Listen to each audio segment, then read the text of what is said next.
nós temos o grande assunto do momento, com razão, é a visita do relator especial de liberdade de expressão da Comissão Interamericana de Direitos Humanos, Pedro Vaca, ao Brasil. E, em primeiro lugar, eu tenho visto algumas postagens de uma galera que chegou agora nessa história, e esse é o problema de você fazer comentário sobre coisas que vocês não conhecem, por melhor que você seja. As pessoas chegam fazendo comentário e essas pessoas não têm muito conhecimento sobre o contexto da comissão e da corte americana, ou da OEA, né? Chamando o Pedro Vaca, as pessoas estão chamando o Pedro Vaca de esquerdista, dizendo que o relatório já está pronto, que a visita é só para fingir que ele está preocupado, por aí vai, etc. E eu trouxe, inclusive, um post que eu fiz no X a esse respeito. Ao pessoal que chegou agora, 2 pontos. Já é mais que sabido que o Pedro Vaca é de esquerda. Ele está no 5º ano e 2º mandato da Relatoria Especial de Liberdade de Expressão e até agora foi omisso. Nós já fizemos diversas reuniões e essa visita agora que está acontecendo é fruto de uma pressão enorme de 2 anos, inclusive do Congresso americano. Vocês lembram do Chris Smith, com quem eu tive ontem, e da carta dele ameaçando cancelar o dinheiro da OEA? Será que as pessoas lembram? Trump, quando entrou, cumpriu, pelo menos em parte, a promessa de cortar o dinheiro. Então, se vier alguma coisa nesse relatório, e eu tenho um enorme otimismo que está sendo reforçado, vai ser porque as coisas mudaram no cenário, e não pela bondade ideológica do relator. Então, iniciar um processo de linchamento virtual do sujeito que pode nos ajudar muito durante a visita do cara do país, não me parece muito inteligente. Na verdade, não é nada inteligente. Você tem que dar sempre uma saída honrosa para o teu inimigo. Assim, então não, você não está descobrindo, quando você posta os tweets do Pedro Vaca de 2023, você não está descobrindo a roda ou os segredos profundos da OEA, falando, desvendei que o Pedro Vaca é de esquerda. Gente, todo mundo que está nessa discussão já sabia disso. Aí as pessoas postam esse post de 2023, bota aí o post de 2023 do Pedro Vaca. Discurso de ódio aumenta no Twitter. Como é que é? Em seus maiores mercados após a aquisição de Musk. Musk cortou praticamente todos os funcionários no Brasil, permitindo ele falando do Elon Musk, reclamando do Elon Musk em 16 de janeiro de 2023. E as pessoas acham que a posição do Pedro Vaca em 2023 vai ser a posição atual. A gente tem que assistir o Paulo Figueiredo Show. Se você assistiu o Paulo Figueiredo Show, você sabe que o cenário político em 2023 era um, e agora em 2025 é completamente diferente. Em 2023 a gente tinha o Biden nos Estados Unidos, que meses antes tinha mandado a tropa de choque ao Brasil para pressionar as autoridades a aceitar os resultados eleitorais duvidosos de 2022. A gente tinha em 2023 a USAID fazendo a festa com o dinheiro do pagador de imposto americano e bancando a censura no Brasil, e tinha uma OEA que se omitia porque sabia que, não enfrentaria as consequências vindas do governo Biden, como seria premiada por essa posição do governo Biden. Hoje, em 2025, a gente tem Trump nos Estados Unidos, toda uma equipe que trabalha com Trump, e tem o poder de efetivar as ameaças do Chris Smith. A gente vai falar do Chris Smith ainda hoje, de cancelar o dinheiro da OEA, acabar com a mamata dos marajás que trabalham aqui em Washington. A gente tem hoje uma USAID completamente exposta e sem dinheiro para bancar as pautas esquerdistas mundo afora. E também um partido republicano que controla a Câmara dos Deputados e o Senado que controlam o dinheiro. Então o cenário é completamente diferente. A gente está pedindo essa visita há 2 anos. Vocês têm que pegar Eduardo Bolsonaro, Marcel Van Hatten, Eduardo Girão, Bia Kicis, Gustavo Gaia, pegar essas pessoas, Carla Zambelli, e outros aqui que eu posso estar não comentando só porque não estão vindo à mente. Mas bater palma, porque essas pessoas estão há um tempão trabalhando nisso. Coronel Gerson Gomes tem um papel fundamental nessa história. A gente foi lá, reclamou, o próprio Alan dos Santos foi lá, poxa. Então, assim, o trabalho está sendo feito há muito tempo. E, gente, vocês acham que a gente não sabe que a Roberta Clark, a presidente da comissão, é uma puta esquerdista, amiga do Lula? Eu pessoalmente, já estive com o Pedro Vaca sei lá quantas vezes. Então, se você chegou agora...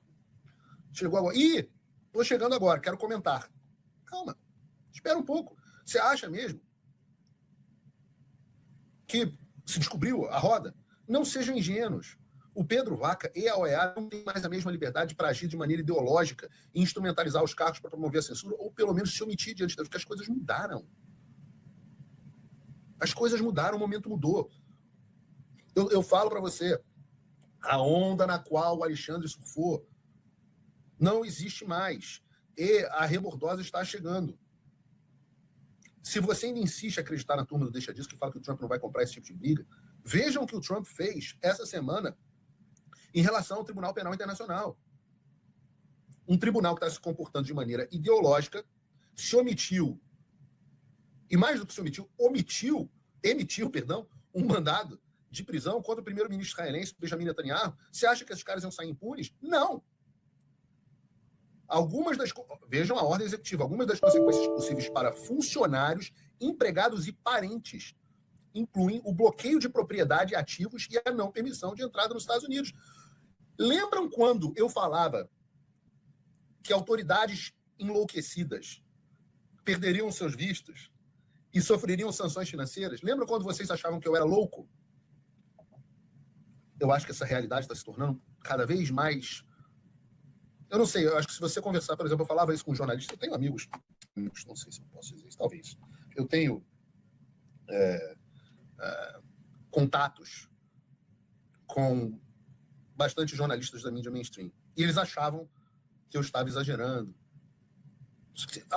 Mesmo na internet, as pessoas, tic-tac, lá vai o Paulo Figueiredo falar de coisas que nunca vão acontecer, isso é impossível. Será que hoje? Eu não estou dizendo que isso vai acontecer com a EA, necessariamente. Mas a postura do Trump contra uma organização internacional muito mais poderosa, que parou de cumprir o papel dela e passou a agir ideologicamente, está descarada. Não é impossível e nem mesmo improvável que a OEA entre no radar do Trump. E das reuniões que a gente tem aqui, eu chamo muito a atenção para a questão da OEA. Ontem, na reunião com o Chris Smith, a OEA foi talvez o principal dos temas. E aí eu digo para vocês, se vier alguma coisa nesse relatório em favor, isso é plenamente possível em nosso favor, porque o cenário mudou. Eu conversava com o Pedro Vaca, eu falava, nunca ouvi falar dessas coisas. Aí a gente foi mandando material, pesquisa, notícia, etc. Eu falei, como é que você pode ser o relator especial de liberdade de expressão e uma pesquisa sai dizendo que 61% do maior país sob a sua gestão, 61% das pessoas têm medo de expressar suas opiniões na internet e você acha que está tudo bem. E aí a gente linchar o cara que tem o poder de nos expor o que está acontecendo no Brasil, está longe de ser a coisa mais inteligente. Então, pelo amor de Deus, agora não é momento de lixar. Se o relatório sair ruim, by all means, sempre a porrada no cara na internet. Eu já falei isso várias vezes aqui, mas em todo esforço difícil tem dois grupos. Primeiro é de quem arregaça as mangas, dá a cara a tapa e vai correr atrás de resultados e resolver problema. O segundo é o grupo das pessoas que estão descredibilizando o esforço, linchando o Pedro Vaca e falando antes mesmo de que o relatório seja escrito que não vai adiantar nada. São os guerreiros do sofá que vivem dizer que as coisas vão dar errado, ao mesmo tempo em que não fazem absolutamente nada para dizer para que elas deem certo. Parece alguém para dizer, Paulo, mas ele estava com o Barroso e o Alexandre de Moraes, meus amigos. Esse cara vai encontrar um monte de gente no Brasil. Inclusive, hoje encontrou uma pessoa muito importante. Deixa eu ver se parar o programa, que está um ar-condicionado aqui, está muito insuportável. Está 0 graus, eu acho. Esquenta esse troço.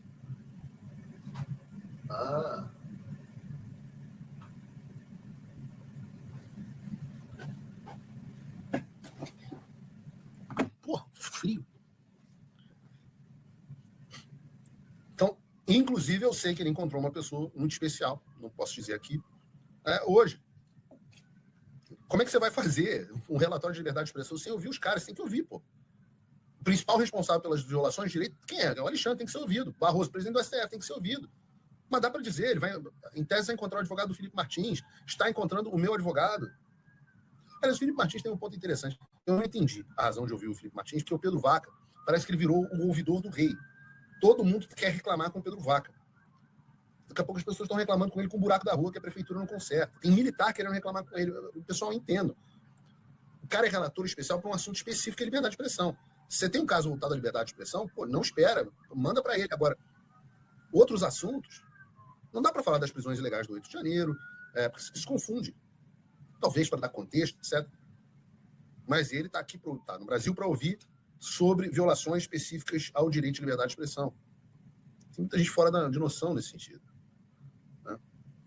Mas ontem foi público que o Pedro Vaca teve uma reunião com os parlamentares e algumas pessoas que também tiveram, tá aí, estou vendo, Eduardo, por um acaso, os nomes até que eu citei, que foram os nomes que capitanearam esse processo, tirando Eduardo Bolsonaro, que está aqui nos Estados Unidos comigo.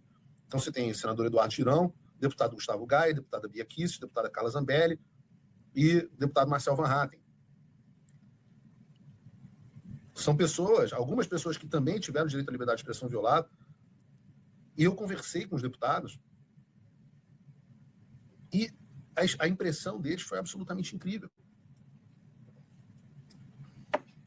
Vejam esse vídeo, tenho visto esse vídeo muito emocionante da família do Pezão, né, que foi preso político morto por esse regime, falando sobre o caso dele.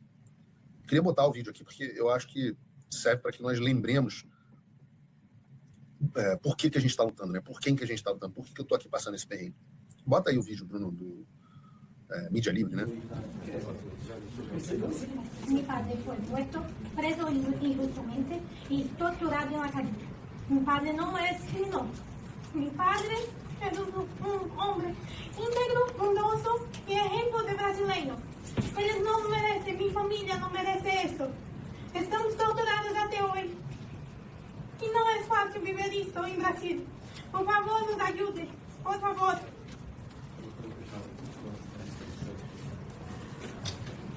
Que merda.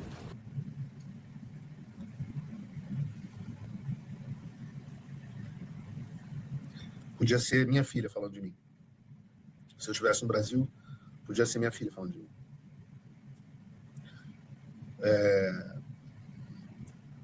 Como é que alguém resiste a isso, né? Como é que alguém, depois de ver isso e dos vídeos dessas pessoas fazendo esse tipo de coisa, como é que alguém vai fazer um relatório dizendo que nada está acontecendo? Como é que alguém vai fingir que nada está acontecendo?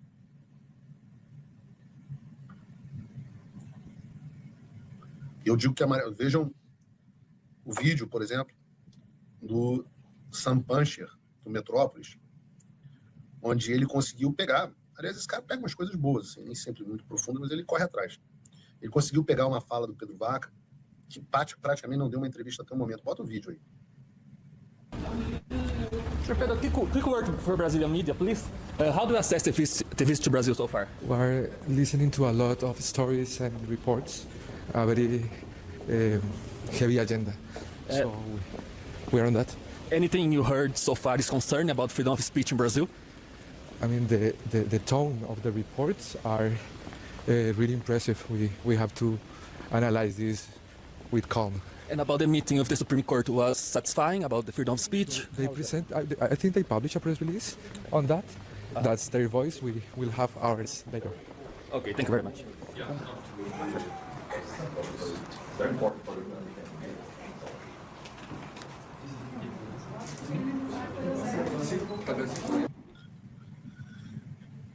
Segundo o relator que muita gente está apedrejando de antemão, o tom dos relatos é realmente impressionante. Ele estava visivelmente surpreso com alguns dos relatos. Eu tenho pessoas acompanhando, como eu disse, meu advogado, na verdade, já teve até com ele, uma vez que eu não estou no Brasil, uma vez que eu não posso estar no Brasil. E eu, agora, Paulo, você tem certeza que o relatório vai vir bom e com a descrição dos fatos? Não. Isso, Paulo, e se o relatório vier uma bosta? Se o relatório apontar que não teve nenhuma violação à liberdade de expressão, se vier uma bosta, não vai mudar nada. Pelo contrário, vai ter mais um cara para a gente partir para cima. A postura atual da OEA já é de omissão, de não reconhecimento dessas violações. Todos os relatórios anuais, essa é a primeira vez, eles mandaram o relator por pressão. O relator não visitava o Brasil e dizia que estava tudo bem. Pelo contrário, esse cara dizia nos relatórios deles anos anteriores que o Bolsonaro não ameaça a liberdade de expressão. E tem mais, 2026 acaba o mandato do Pedro Vaca e vem o novo relator. Quem vai ser o novo relator? A gente não sabe. Mas o que importa agora é que essa é uma visita, uma oportunidade. A gente tem que aproveitar as oportunidades que surgem. E a gente não tem nada a perder. Eu volto a dizer, a visita só aconteceu por causa de muita pressão.